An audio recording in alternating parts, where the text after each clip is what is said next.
오늘은 자범죄에 관하여 말씀드리겠습니다. 자범죄는 사람이 살아가면서 생활 중에 자의적으로 짓는 모든 죄들을 일컫는 말입니다.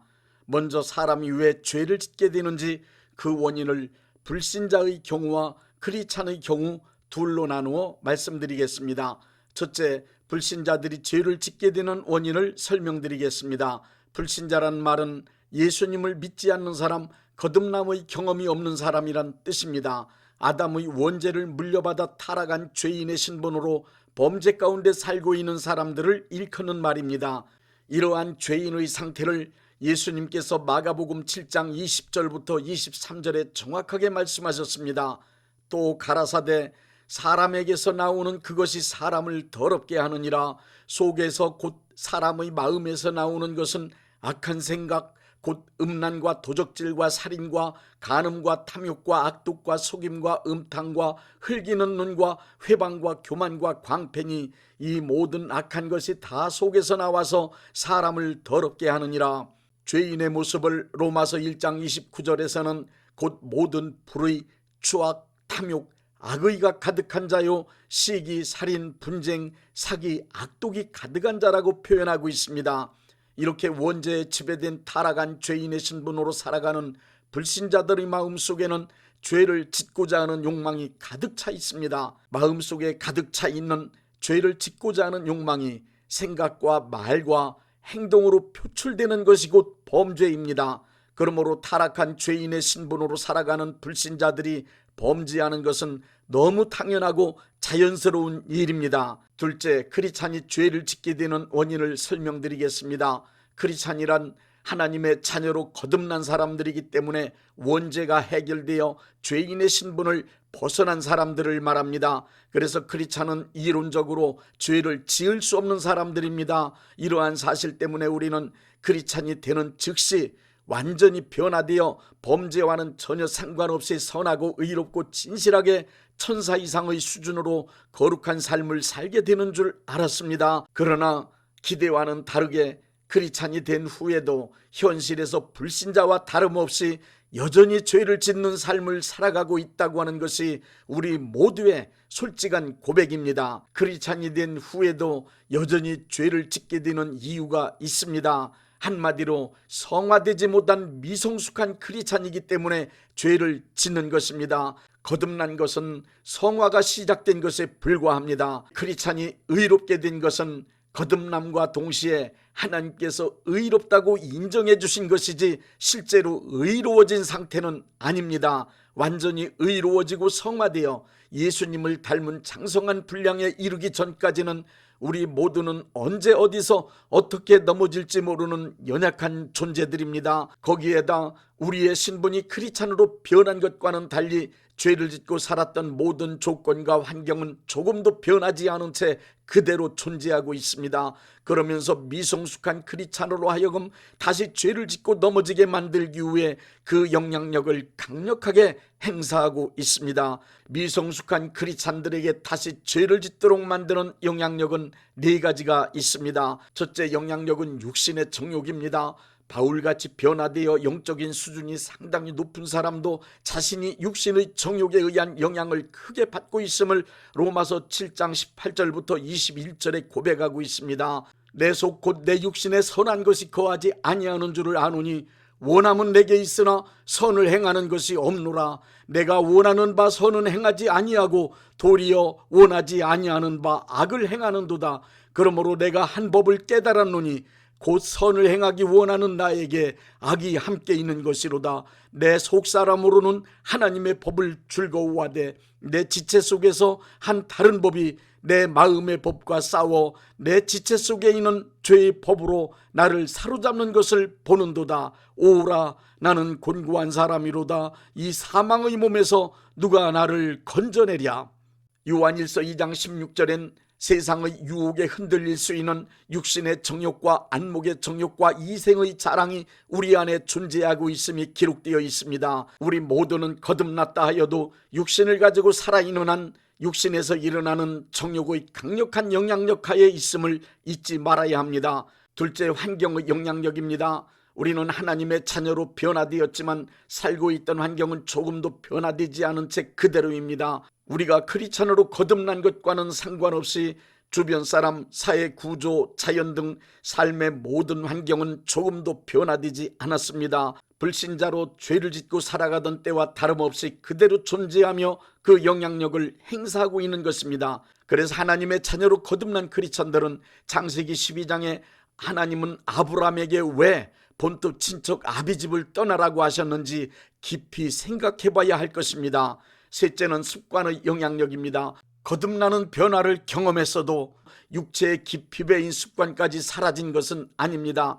아주 어릴 적 자전거를 배운 사람이 자전거를 오랫동안 타지 않았어도 언제든지 자전거를 탈 수 있는 것은 자전거를 타던 습관이 몸에 깊이 기억되어 있기 때문입니다. 습관은 몸에 기억된 강력한 생활 양식입니다. 삶은 습관의 표현입니다. 특히 죄를 짓던 습관은 몸에 배인 채 쉽게 없어지지 않습니다. 몸에 배어있는 죄를 짓던 습관은 다시 죄를 짓던 옛사람의 삶을 쉽게 반복하도록 하는 것입니다. 이 사실을 잠언 26장 11절에서는 이렇게 말씀하고 있습니다.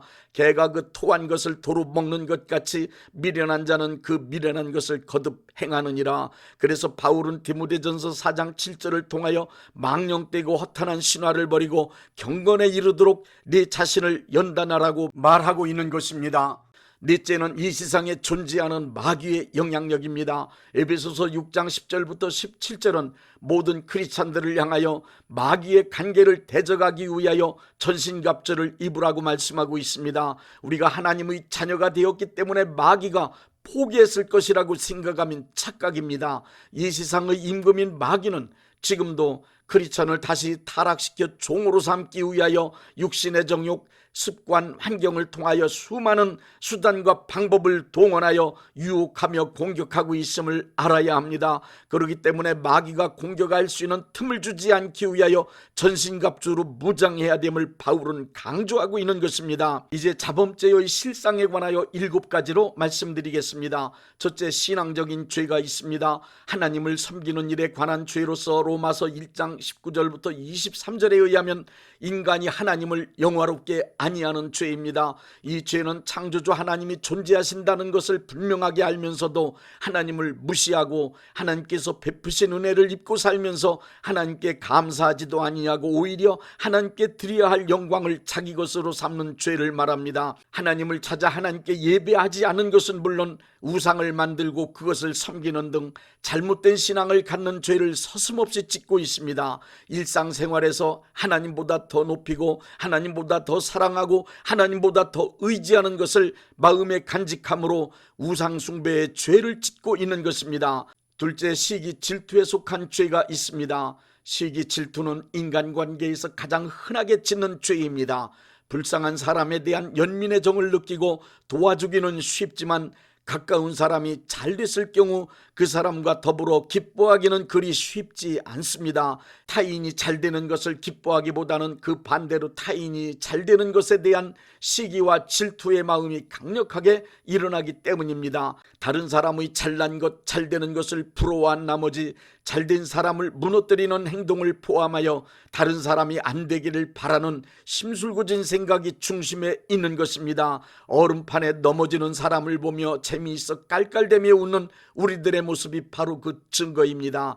또한 특정한 사람을 적으로 만들고 주변 사람들을 이간질하여 자기 편을 만들어 경쟁하거나 대적하며 분쟁하는 것도 역시 시기 질투에 속한 죄입니다. 남의 형통을 방해하기 위하여 거짓으로 모함하거나 범사를 좋게 볼 줄 모르는 삐딱한 시각도 시기 질투에 속한 죄입니다. 셋째, 참소에 속한 죄가 있습니다.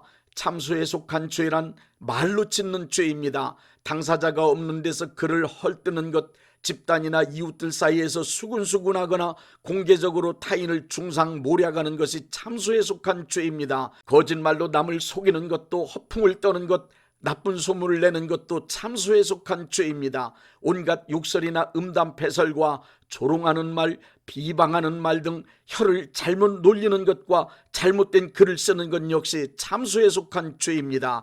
넷째, 교만에 속한 죄가 있습니다. 자기가 잘난 줄 착각함으로 이루어지는 모든 언행, 실속 없는 호언장담 또는 자랑하는 것이 교만에 속한 죄입니다. 타인을 얕보고 깔보며 무시하는 거만, 오만 방자함, 자기가 높아지기 위해 선악을 가리지 않는 권무술수로 악을 도모하여 타인에게 피해를 입히는 것 또한 교만에 속한 죄입니다.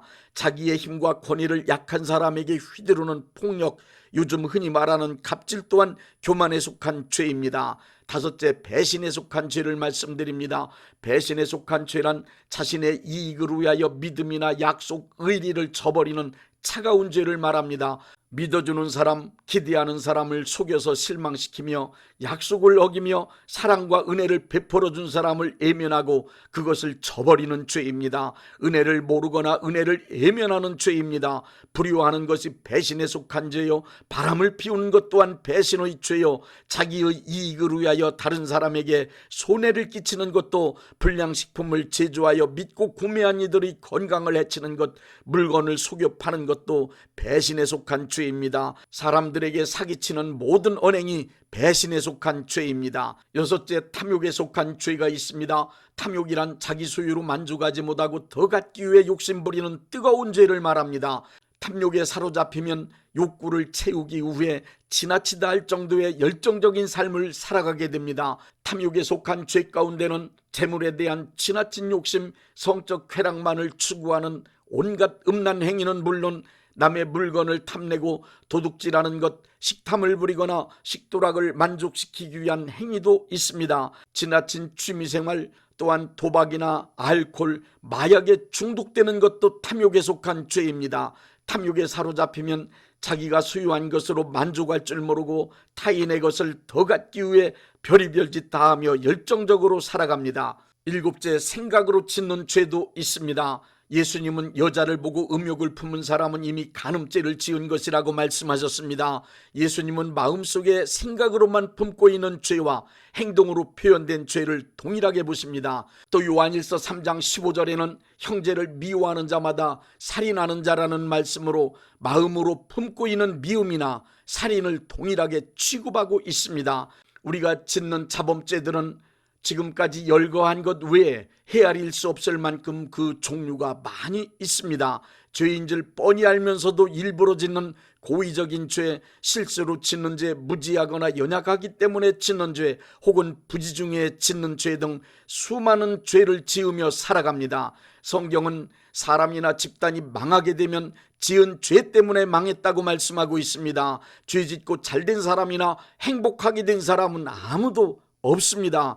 죄를 짓게 되면 마음과 육체에 병이 들기도 합니다. 죄를 짓고 마음이 지저분해지면 삶의 주변과 환경도 지저분하고 더러워지며 정리되지 않은 채 복잡해집니다. 지은 죄는 속히 해결하고 넘어가야 합니다. 그렇지 않으면 이 땅에 살아가면서 그 죄값을 반드시 치루어야 하며 죽은 후 심판대 앞에서 정죄함을 받게 됩니다.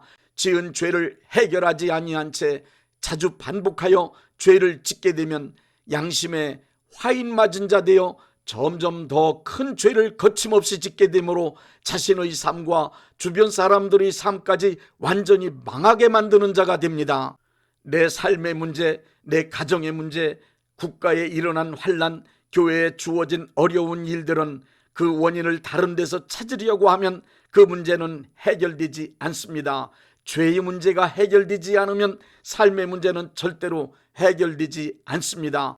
문제가 무슨 문제이든 그 문제의 원인은 내가 지은 죄 때문이라는 사실을 알고 지은 죄를 해결하는 것이 문제를 해결하는 가장 현명한 방법입니다. 다음 시간에는 자범죄의 결론으로 예수님의 보혈과 회개에 관한 말씀을 증거해 드리겠습니다.